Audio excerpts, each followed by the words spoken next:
Hi, I'm Eileen Roche, founder of Designs and Machine Embroidery, and I'm thrilled to welcome you to today's episode of Between Friends. I'm excited to have our guest join me in just a moment. In the meantime, let me know where you are watching from in the comments, and if you have some friends who are embroidery hobbyists, invite them to watch this Facebook Live. And if you have friends who love Embroidery Garden, then please invite them to watch because we're going to bring in Reen Wilcoxson. So Reen is the owner and founder of Embroidery Garden, and many of you know her beautiful in the hoop embroidery designs that are very dependable. You know, when you purchase one of her designs, you're going to get detailed instructions, and you know the design files themselves are going to be expertly created. So you know I love that when you know that you can enjoy success because of the effort that she has made in creating those products. So let's welcome in Reen Wilcoxson from Indiana. Hi, Reen. Hi, Eileen. How are you? I'm doing really great. It's so great to have you here today. Thanks. So you've been working on some really beautiful spring colors. I know you posted on Instagram, and then of course the promotion that we had for today's class showed your project. So would you hold that up? Maybe tell us a little bit about it. Sure. So this is what I created. It's actually a little tray, but it has a handle so you can hang it. It could be a little sign on your door, or you can just lay it flat on a table. But it has a raised edge on it, if you can see that. And on the inside, I kind of just cut a piece of cardboard that fit around the inside of this little tray. I covered it with fabric. First, I put some batting on it. Then I covered it with fabric, kind of made a little accent strip, and I cut out some lettering in HTV, which is heat transfer vinyl, just to have a little, saying on here, hello spring. And then of course I had to decorate it with my garden flower lace collection, some of the designs from that, which is a collaboration with Dime. And I used all of the spring colors, and I think it turned out really cute. One thing about this is I can remove this cardboard piece in here. I can actually stick something in here, pop it out, and put something else in and kind of change it up for a different season. Maybe I could do this with Easter, put Happy Easter or something like that in there. But it was a really easy, quick project. The flowers are really easy to stitch out. They're dimensional. If I hold it sideways, we turn it too. You can see the dimension on the flowers. Freestanding lace is always a lot of fun to stitch. Absolutely. So those flowers are your collection from Dime, right, Reen? Right. Yes. And you stitch each of those petals, well, not each individual petal, but kind of a layer of petals in individual hoopings and then put them together, correct? Right. Like, for instance, this one has 3 layers of petals. Mm-hmm. And I just kind of hot glue them together after I've stitched them, trimmed around them. I rinse them in warm water and let them dry. And you notice that I let them dry. I don't want them to be flat. I want them to have, nice dimension and kind of curl up to give them a, more realistic look. Absolutely. It really adds some movement and life to it. And, that's the key, right? You don't want to completely rinse out all that water soluble stabilizer, because when you do that, then they become, limp or fluid, which is great for wearables, maybe, Right. If you were going to stitch it onto a garment. But for corsages like the one you're wearing there, or for those home decorations, that's just adorable. Thank you. Yeah, you're so creative. So thanks. I know, these look, I think, especially pretty because of, the colors that I use. These are all colors that are from, the spring collection from Dime of Exquisite Threads. Right, which is on sale. So let's go ahead and show that.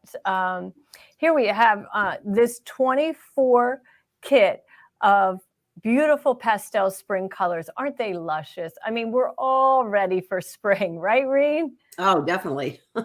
Yeah, and that is, a great price, $79.99. Normally, the retail price on that is a lot higher. I think it's 120, so it's quite a savings. And it's just a really beautiful offering and curation of lovely colors.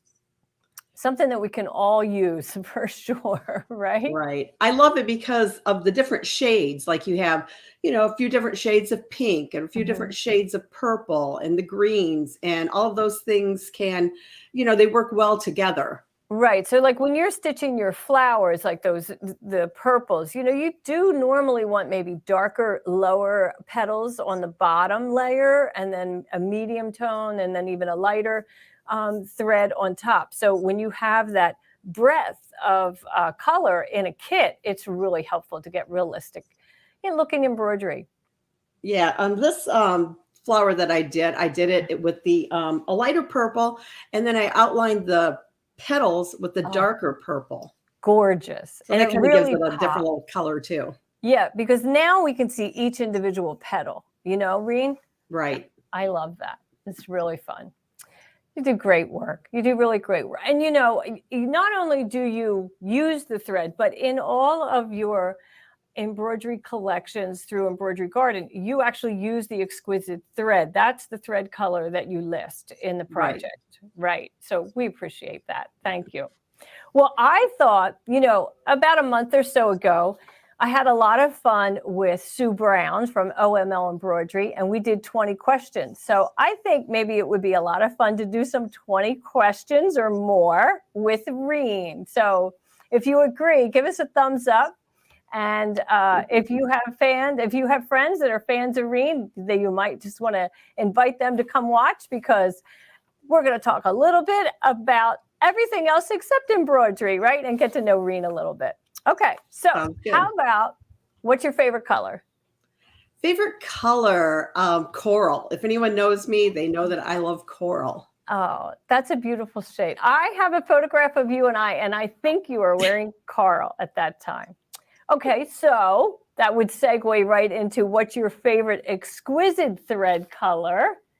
And I'll go get a coral so that Yeah, anyone who came to my in-person events, I used to kind of think it was funny that I always wore coral. I had so many different shirts that were either solid or had that color yeah. in the shirt that I started thinking, oh, I bet people think I only own a couple of shirts. Right. Well, I wear blue an awful lot, so I know they think that, but it works for my skin tone, and that's what happens, right? You find a color that really works for you, and when you walk into your closet, you have a lot of pieces of clothing that are that color. Okay, moving away from color, how about what's your favorite Netflix binge? Ooh, we like kind of more, oh, I don't know what to call them, but shows like possibly Breaking Bad, Mhm. those type of shows. Okay. I'm not like a Hallmark, kind of girl, Uh-huh. to watch those things. I like the more, I guess, darker kind of things. Darker stuff. Okay, well, Janet Burville says hers is Ozark. Oh Did yeah, you definitely. Ozark's did on the you list. watch Ozark? Okay. All right. How about okay? So, favorite two comedians. You have to tell me Betty White or Joan Rivers. Oh, probably Betty White. Yeah. Okay. I'm not surprised at that. What was the last class you took as a student in person? In person. Hmm. Oh, I'm trying to think. I don't know about in person. I know I took a virtual class on making an infinity scarf with, some specialty fabrics, a cuddle fabric that was a lot of fun. Okay. So, where was that, and when was it? It was, during the height of COVID. Okay. And I was just here at home, it was a virtual class. Okay. Good for you. Good for you. Well, that was another question. What was the last virtual class? So we'll let you, answer that as one, right? Okay. So if you had your choice, would it be dark or milk chocolate? Oh, dark chocolate. Okay. Yes, absolutely. Look at her. Oh, that's a silly question, Hands right? down, yeah, dark chocolate. Okay, let's see. Valerie Brown wants to know if you ever took one of Angela's classes. Oh, let's see. I've worked with Angela quite a few times. Yeah. I don't know if I actually took one of her classes. I do have plans to take one of her classes. She actually probably only lives a little over an hour away from me right now. Oh, wow. Really? Yeah. She's in like, Southwest Michigan, and I'm Yeah. in kind of, Eastern Indiana? well, more kind of in the upper middle, maybe Mhm. more to the northwest. But Okay. yeah, I've been to Angela's studio before, and it only took me, a little over an hour to get there. Oh, great. So you could go for classes. Okay. Yeah. Let's see. What's your favorite King Star thread color? Oh, geez, I like that teal color that you Oh, have. yeah. I really like that. That's a pretty one. You know why? Because it goes so well with Carl. Probably. But there are a lot of those King Mhm. Star metallics that are beautiful. The purple, Yeah. it's hard to pick Yeah. one.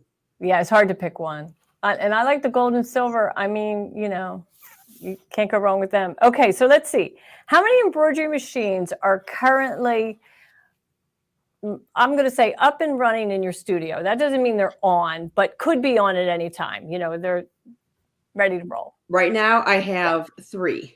3. Okay. And they are? The Brother Luminaire, Uh-huh. Brother Dream Machine, and the PR 1050X. Nice. Which is a 10 needle, correct? Right. Okay.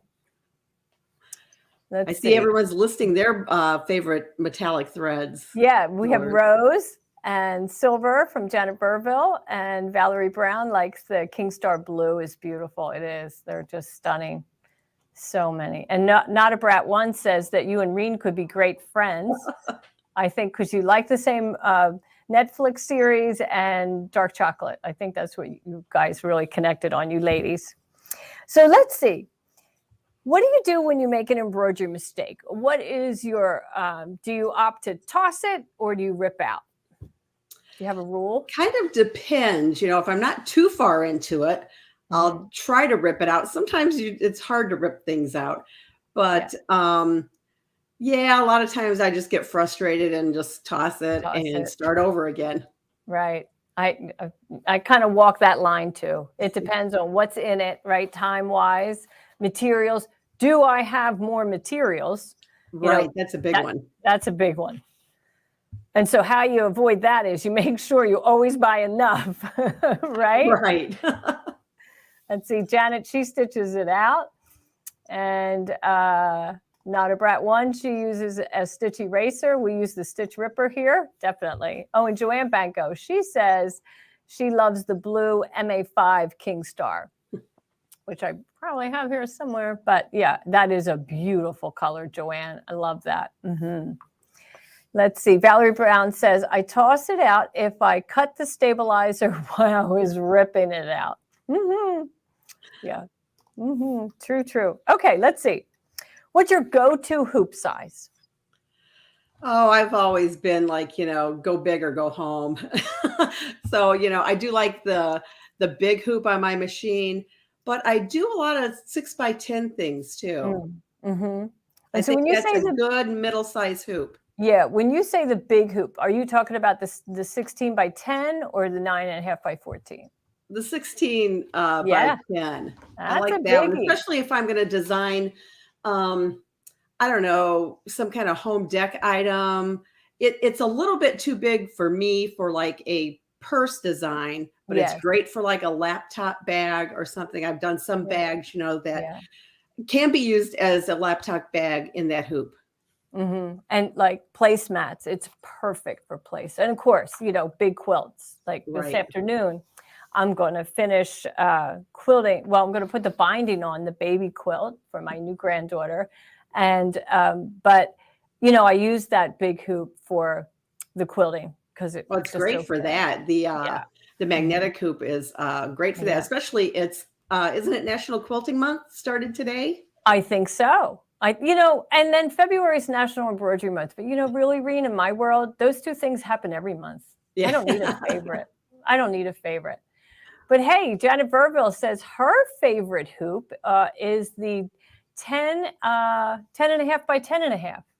And of course, know that I'm ballparking numbers because I know it's never an even conversion.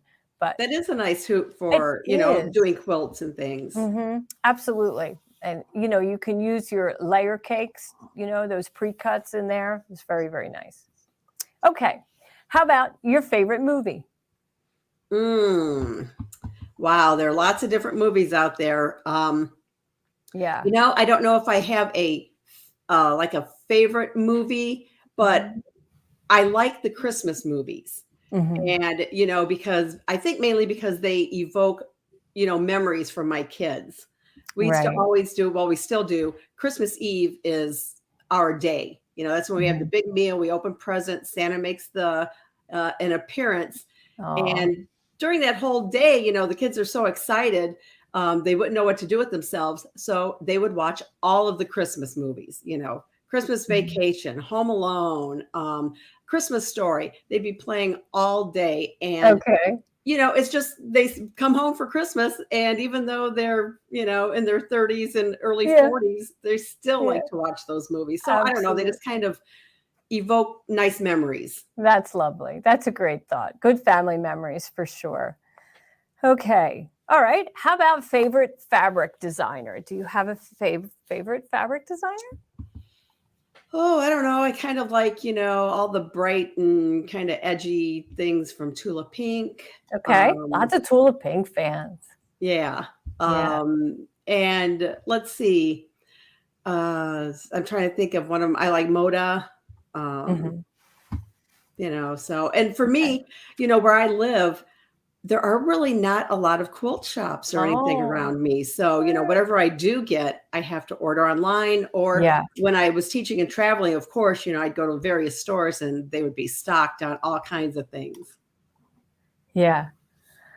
Well, I am blessed here in Dallas with several great quilt shops. And the one that's closest to me is Batiks. It's full of batiks, and then it's also full of Kay Fawcett and snow leopard patterns, fabric. So, and Tula Pink. They have a lot of Tula Pink. So it's a really bright, colorful, fantastic quilt store to visit, so I am blessed with that. But I do find that what you are exposed to, right? What's readily at your fingertips, maybe begin to gravitate more than seeking out others just because the touch and feel, we all love to touch and feel. So when I can do that, it, sells me, right? I do fall back on batiks quite a bit. Yeah. I don't know. Again, I design a lot of purses and bags, and I think, I don't know, I just like how they look, made into a bag or something. Right. And for applique, I mean, they're just almost always the right fabric for applique because, the pieces are small and batik just kind of gives it a little color wash, maybe a little pattern, but barely. So you're right. They're a good choice for sure. Can't go wrong with them. Okay, let's see. Do you like to play cards? It has been a while since we've played cards, but yeah. And do you have a favorite game? Like, are you a poker player or, kings in the corner or? Let's see, mainly play cards, with kids, so basically simple games like, solitaire, Uno, something like that. Right. Okay. So we have some card lovers here. Shannon Brott, she says King's Corner and Uno at home here. Valerie Brown says Rook. I don't know Rook. Spades. Yeah. No poker we played players. A lot of spades throughout the years. It's a good way to pass time and get away from the TV, right? Right. Yeah. Okay. So how about a favorite book? Are you a big book reader? I'm not a big book reader at all. Okay. Mainly, I used to like, to look through magazines, read some articles in magazines, but kind of I've gotten away from that. If I know it's not the same, but, I try to watch a lot of Facebook Lives or demos or things, Sure. but Yeah, we're really digitally attached today, aren't we? yes. Yeah, I know. I was an avid reader all my life, and I have to say, in the past couple of years, not as much as I used to, and I do miss it. And sometimes, like when I was younger, I liked to read fiction, and then, when you are building a business and so forth, mainly I'm reading for research, right? How do we do this? How do we do that? How do we grow the business? How do we a million different things? And then it feels like that's all you're doing is working. So you kind of step away from that reading. And anyway, and let's see, Catherine Barker, she says she likes to read in embroidery books. Um, I do too. There aren't that many anymore, which is kind of a shame, right? So anyway, let's see. Oh, this is sweet from Paul Marie. She says that she used to play poker for beans with her grandfather when we were kids. That's adorable. We used to play blackjack with my dad for pennies. He taught us how to all play blackjack. So we grew up, we could go to the casino and play that game, which is a lot of fun. Okay, so let's see. All right, now we're going to talk about a couple of handsome men. So if you could have lunch with A or B, who would it be? And that's George Clooney or Matthew McConaughey. Clooney. Clooney. Okay. Mm-hmm. How about a favorite TV show? Do you have a favorite TV show that you tune into all the time or have in the past? Oh, we used to watch Seinfeld quite a bit. Yeah. That's just, we've seen them all 100 times. I could still watch them and just laugh and laugh. Mm-hmm. I know. My brother-in-law is like that. You walk into his house and Seinfeld's usually on. And someone's laughing out loud, right? Well, speaking of Seinfeld, a great Netflix show to watch is Comedians in Cars with Jerry Seinfeld. Comedians having coffee in cars. It's like a 15, 21-minute interview with a comedian as they drive around in a car and go have coffee. And with Jerry Seinfeld, it's very funny. I like that. That sounds great. Yeah. It's a good thing to, after you watch those dark Netflix shows, before you go to bed, put on, a Jerry Seinfeld, Comedians in Cars, kind of, ramp down a little bit so you're not all edgy trying to fall asleep. So you're not looking under the bed before you get in it. Right, right. Okay, so let's see. Mary Hipskin, she likes Clooney. Paul Marie, she likes Matthew. And then Ann Weathers, Matthew. Janet Burville, George Clooney. And Shannon brought George Clooney. So that's pretty even. Looks like it's a tie. Yeah. So you could have lunch with both, Reen. Right? Okay. So I have this on here, but I already know the answer. So cats or dogs for you? Oh, dogs. Yeah. Dachshunds. Dachshund. How many do you have now? We have 2. They're sisters, 2 little girls. They're a little over 2 years old now. Oh. That's sweet. That's sweet. And they like to, they're loud dogs. Right? They kind of yap. They'll bark. Yeah, they bark. Right. And do they like to kennel themselves? Like they kind of like to stay on a bed or no? Oh yeah, they sleep with us for sure. Oh, on your bed. Okay. Right. Yeah, they're sisters. So they're from the same litter. Yeah. And they do everything together. When they go lay down, they're intertwined. You'll throw a toy, both of them will go after it. They'll come running back, and it's in both their mouths, and they're both running side by side. It's hilarious. That's hysterical. Well, we seem to have a lot of dog lovers, except Mary Hipskin. She's Siamese cats. That's very exotic, huh? You don't hear that very often. And Sherry Millay has a golden retriever. Yeah, it's fun. And Shannon she likes dogs, but allergies, so you can't do it. Yep. Well, we can't have everything, right? For sure. And let's see, Anne says, in the country, you need a cat because she's never had a mouse in her house. Smart girl. Yeah. Right? Yeah. And let's see. Paul Marie says, black cats are miniature panthers. Ooh. It's a good thought. Yeah, it's a good thought. Mm-hmm.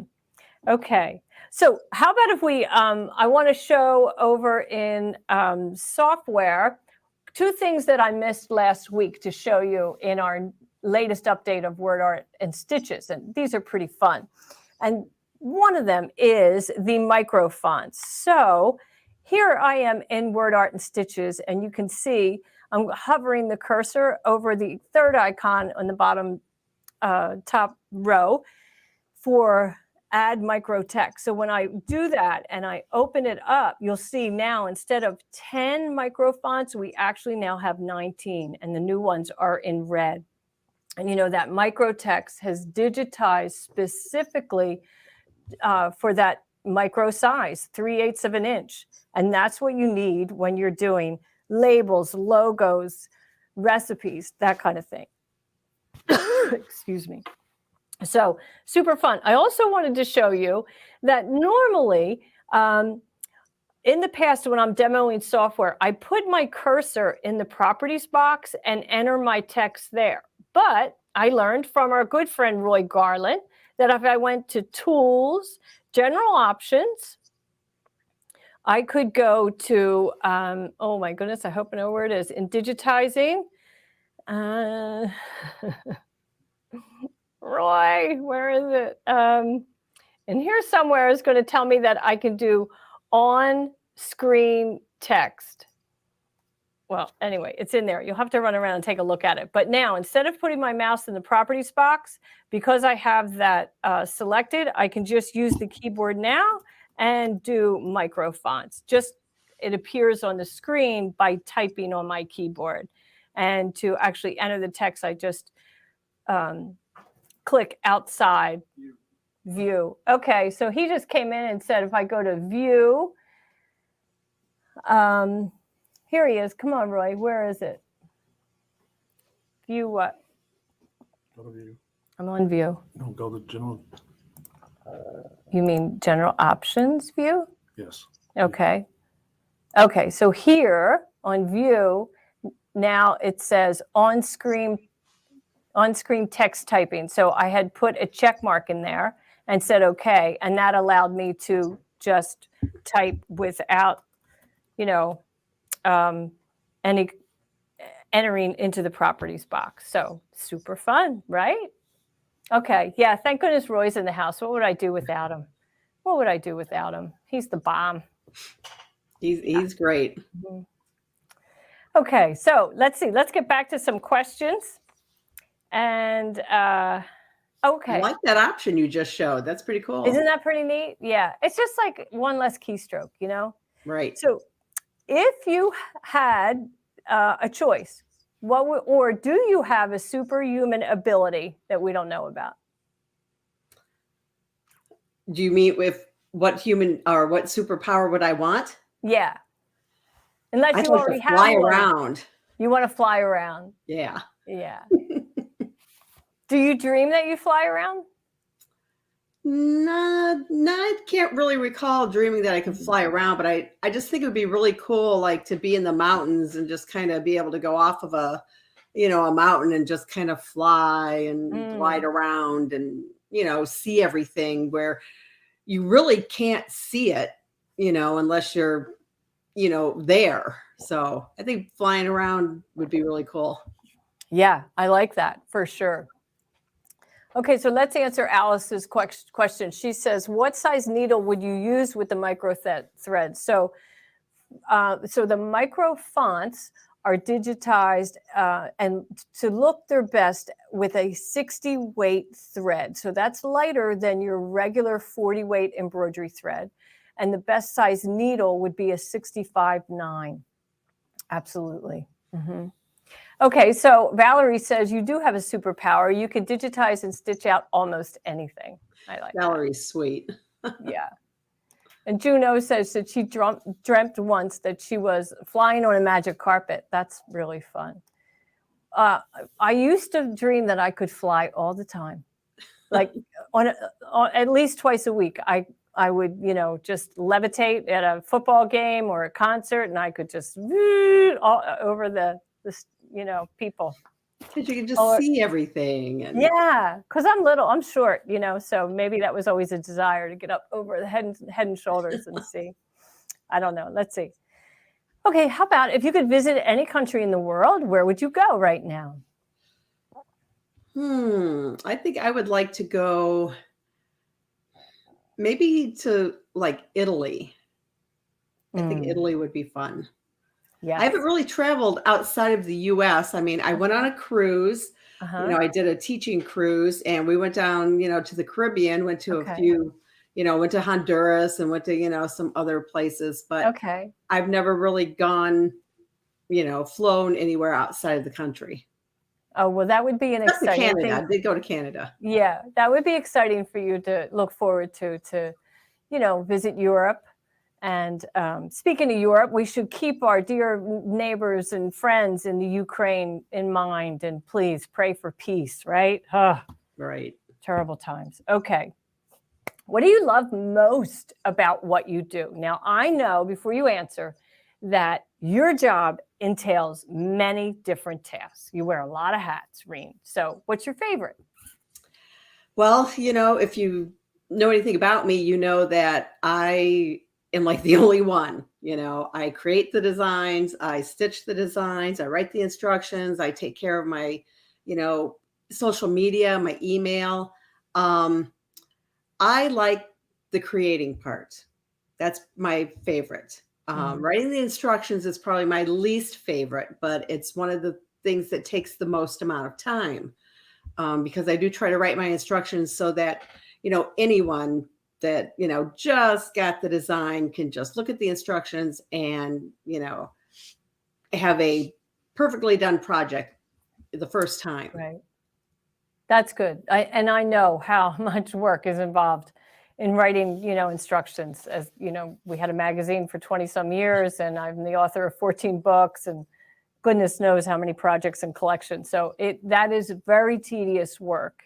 And oftentimes, Rena, I'll bet you love like you said, you love the creating part. So do I. And I'll speak for myself, kind of rush through, right? Maybe not rush through, but you want to create it and make it and Right. then see if it's a viable idea.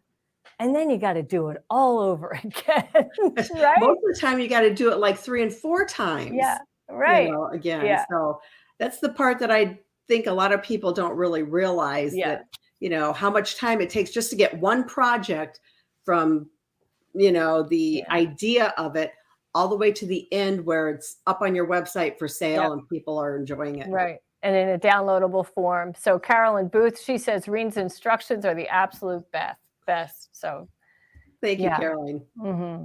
And so here is Valerie Brown. This is an interesting comment. She says there was a time that she didn't follow the instructions and ended up with an oven glove that would not open. Oh yeah. Well, we've all done that for sure. Been Those there, kind of done things. that. Yeah.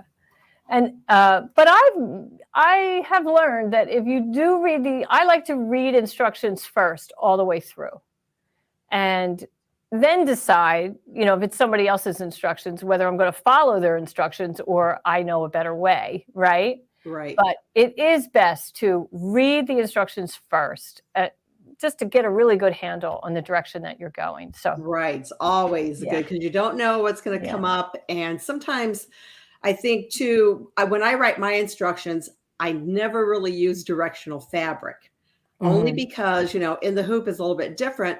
And so I think that if people decide, oh, well, I'm going to use like directional fabric, then Yeah, if they read through those instructions, they're going to know what happens to that fabric. Maybe it's going to turn and it's going to flip. And, right. so Have it's always a good disappointing. idea to read through. Yeah, right. It can have disappointing results for sure. And you know what I like about the downloadable projects today? They're almost all downloadable. So I print them out. And then as I read through the whole thing, and then as I work through the project, I cross out what I've already done. And, I wouldn't do that if that was in a book that I had purchased or even a pattern that I bought in a store. But because it's, downloadable and I print it, I just, and that keeps me on track and I don't get lost, right? Because we all get interrupted. I mean, who has the luxury of doing, I'm going to do Reen's class, her crossbody bag in one sitting? That doesn't happen in my world, right? Yeah. I don't really read instructions. I kind of just, bring them up either on my iPad or on my computer because my computer is close enough to where I'm working, and go from there.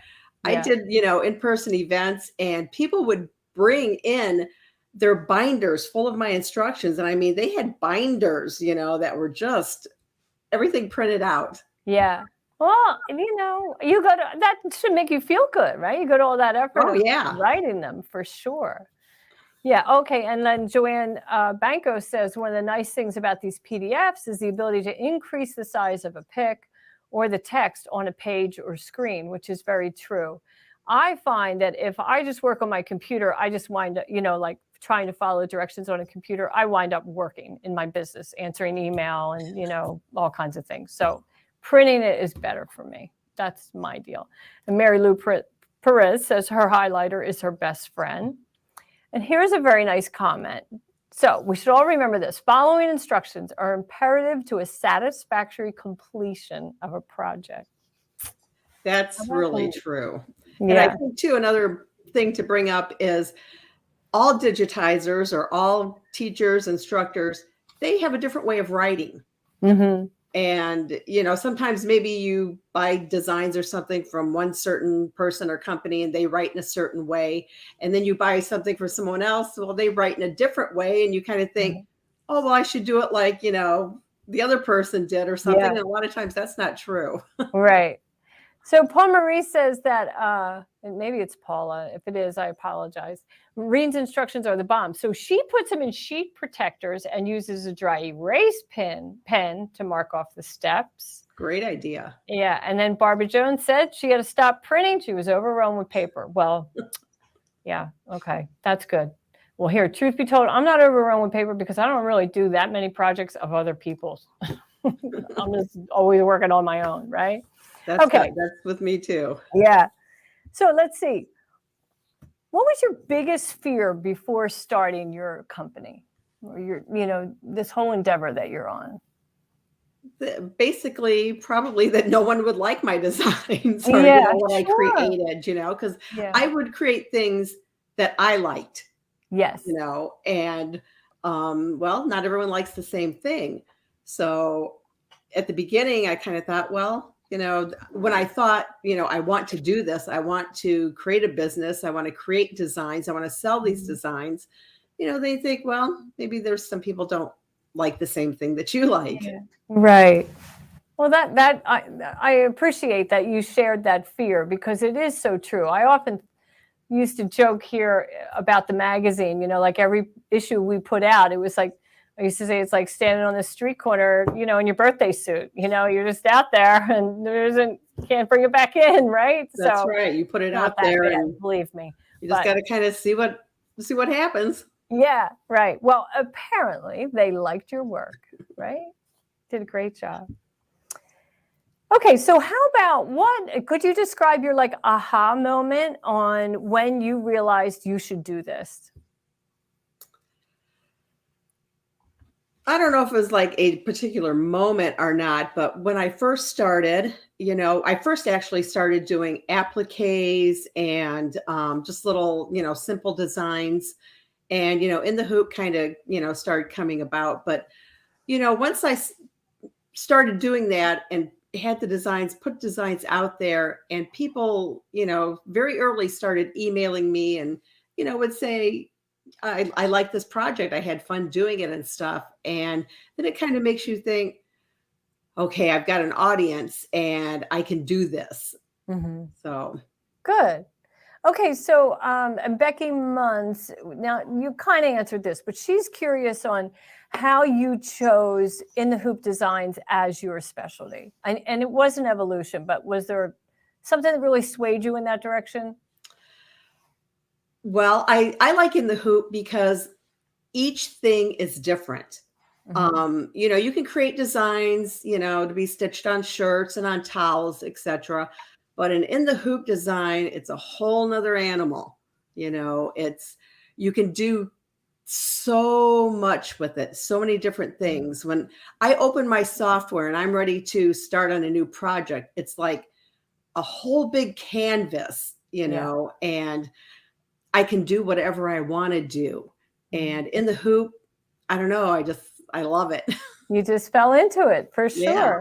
That's good. So how about what's your biggest challenge at Embroidery Garden today?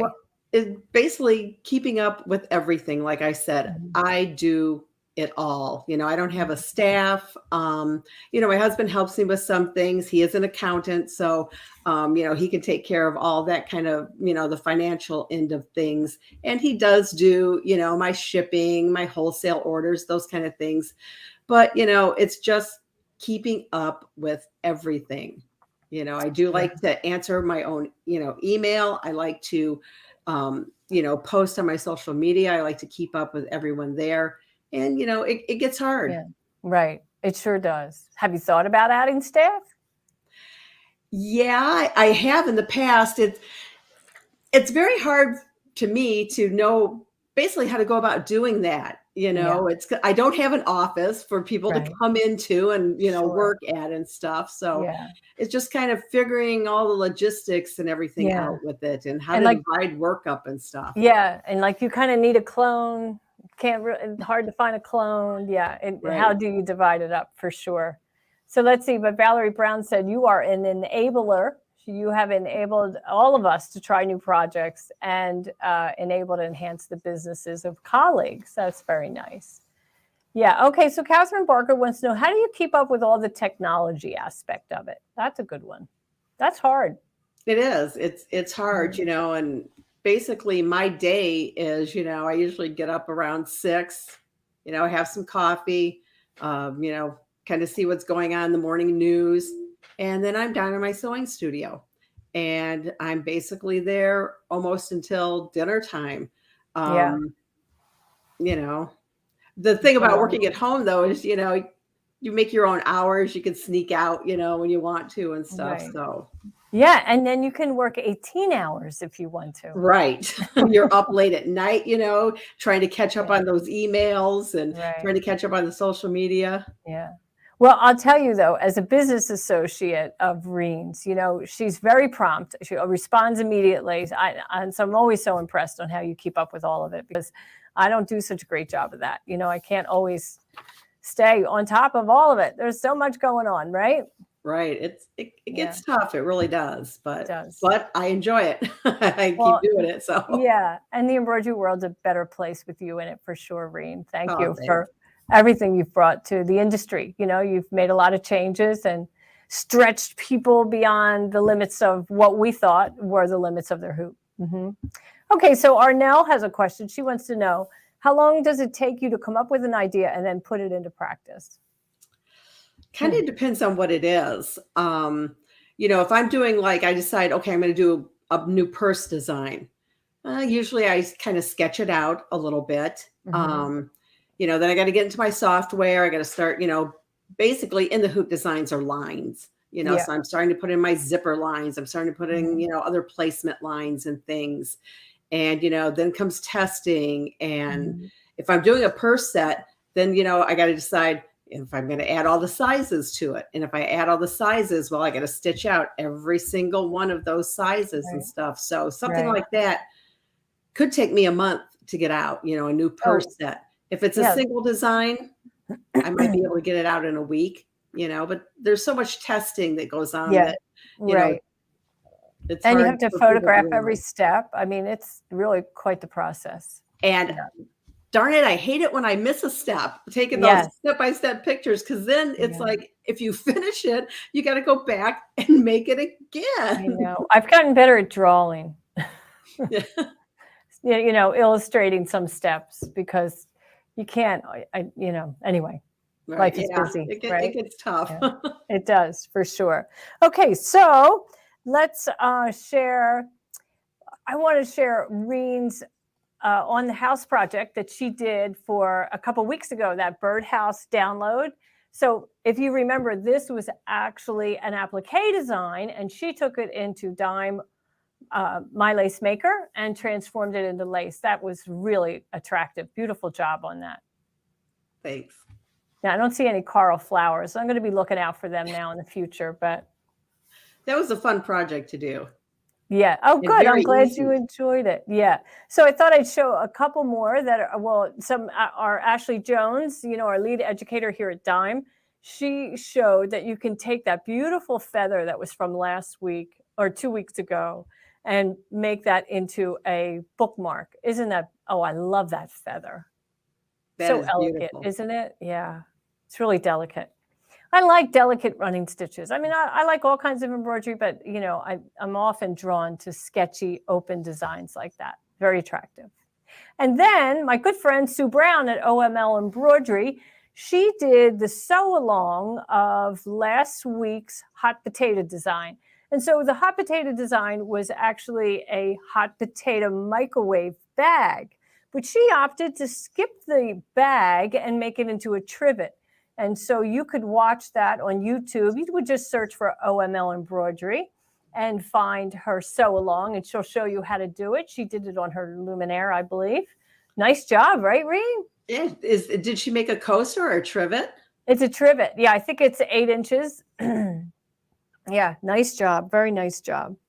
And so I thought that we would share this week's design. We're releasing it a week early. So let's go ahead and do a look at the stitch sequence. This is our spring garden design. It's going to start with the leaves and some of the accents on the leaves, and then those kind of fun, whimsical flowers that are there. There's a couple butterflies that are eventually going to appear as they finish out the color in blue, and a ladybug on the bottom. I know you like insects, right, Reen? Yes. And those flowers are just gorgeous. Aren't they fun? I'm a big flower person. Yes, you sure are. Embroidery garden, you'd have to be. So let's go ahead and take a look at the colors that are in the embroidery design. There are 2, 4, 6, 8, 9, 10, no, 9, I guess, 11, whatever it is, y'all can count. But aren't they pretty? And they would look lovely in our spring kit. Some of the images that we show here, the colors that we chose, you know, a couple of months ago when we stitched this, we did bolder colors, but you most certainly could stitch that lovely flower garden in those beautiful pastel colors of the 24 spool kit. So isn't that fun? And it's available now. We moved it up this week because Reen and I were hosting Facebook Live Between Friends on Tuesday today instead of our normal Thursday. So if you have any last questions for Reen, this would be the moment to ask before we sign off and we talk about what's going to happen next week. So I know that, Reen, you and I have 2 new big things that are coming up that we really can't talk about, but one is an embroidery collection, and then the other is new tools. So we're just going to call them tools. We'll put it in the tool category, and it's going to be for most hoop owners. We're excited about that. Yeah, right? I'm very excited. I know. It'll be, you know, a while. Big things take a while, right, Reen? That's right. Great things take a while. That's right. So next week, I'm going to talk about bobbins with my good friend Deborah Jones. She'll be here, and that's going to be on Thursday, normal time at 1 o'clock. So that's Thursday the 10th, I believe. And Thursday, March 10th at 1 o'clock. And Deborah will be here with me, so you can bring your technical questions. She always has all the answers. So let's see. Paul Marie wants to know if you have testers. Do you have pattern testers? Yes, you have to, you know, everything has to be tested before, you know, you can release it. So yeah. Yes. So you do that, right? And it, you know, I will tell you, it's hard to schedule that, right? Right. It's, you know, it's another thing to throw in the mix. Right. Because, you know, ideally you go through pretty much all your steps and then just hand it to somebody and say, okay, make it today. And that's hard to do, right? Other people, you know, I have to take it and make it and be satisfied with it before handing it off, because that's just me, you know. Sure. Yeah. And then you want their feedback. Oh boy, it's tough. But anyway, you do a fabulous job. And I'd like to thank you for sharing all your thoughts today. And we're excited about new stuff that's coming out from Embroidery Garden, Reen. Well, thank you. Okay. Bye for now, everyone. Thank you for joining us. See you next week. Bye.